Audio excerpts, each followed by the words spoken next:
എൻ്റെ ഈ സാലഡ് കിട്ടിലും ടേസ്റ്റാണ്. നിങ്ങൾ എന്തായാലും ട്രൈ ചെയ്ത് നോക്കണം.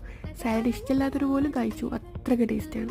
നമുക്ക് എങ്ങനെ ഉണ്ടാക്കേണ്ട നോക്കില്ല. അത് ചിക്കൻ ഉപ്പും കുരുമുളകും മഞ്ഞൾപ്പൊടി മുളക് പൊടി കുറച്ച് വെളിച്ചെണ്ണ വെച്ച് മാഗ്നേറ്റ് ചെയ്ത് വെച്ചതിന് ശേഷം കുറച്ച് ബട്ടറിലൊന്ന് പൊരിച്ചെടുത്തിട്ട് മുറിച്ച് വെക്കണം. പിന്നെ ഇഡ്ഡലി പാത്രത്തിൽ അടിയിൽ ഉപ്പും വെള്ളം ഒഴിച്ചിട്ട് മധുരക്കിഴങ്ങും പിന്നെ മുകളിൽ തട്ടി വെച്ചിട്ട് ബ്രൊക്കോളി ബീൻസും ക്യാരറ്റും ഒന്ന് ആവിയേറ്റെടുക്കണം. ഇനി നമുക്ക് ഡ്രസ്സിങ് തയ്യാറാക്കി എടുക്കണം. അരമുറി നാരങ്ങ നീര്, 1 ടേബിൾ സ്പൂൺ ഓയിലും 1 ടീസ്പൂൺ ഹണിയും ഉപ്പും കുരുമുളകും ഇട്ട് മിക്സാക്കി നമ്മുടെ അടിപൊളി ഡ്രസ്സിങ് ഇവിടെ റെഡിയായി. ഇനി നമുക്ക് സാലഡ് പ്ലേറ്റ് ചെയ്യാം. അത് നമ്മൾ ബോയിൽ ചെയ്ത് വെച്ച് ബ്രൊക്കോളി ക്യാരറ്റും ബീൻസ് ഇട്ട് നമ്മുടെ മുറിച്ച് വെച്ച ചിക്കനും പിന്നെ നമ്മുടെ ഡ്രസ്സിങ് കൂടി ഒഴിച്ച് നമ്മുടെ മധുരക്കിഴങ്ങും കൂടി ഇട്ട് പിന്നെ നമ്മൾ കുറച്ച് ചീസ് ഇട്ടിട്ടുണ്ട്, ഫെറ്റാ ചീസ്, അതും കൂടി ഇട്ട് മിക്സാക്കി നമ്മൾ അടിപൊളി സാലഡിന് റെഡിയായി. നിങ്ങൾക്ക് ഡീറ്റെയിൽഡ് വീഡിയോ വേണമെങ്കിൽ നിങ്ങൾ എൻ്റെ ചാനൽ ചെക്ക് ചെയ്താൽ മതി. ഫുൾ വീഡിയോ ഇട്ടിട്ടുണ്ട്.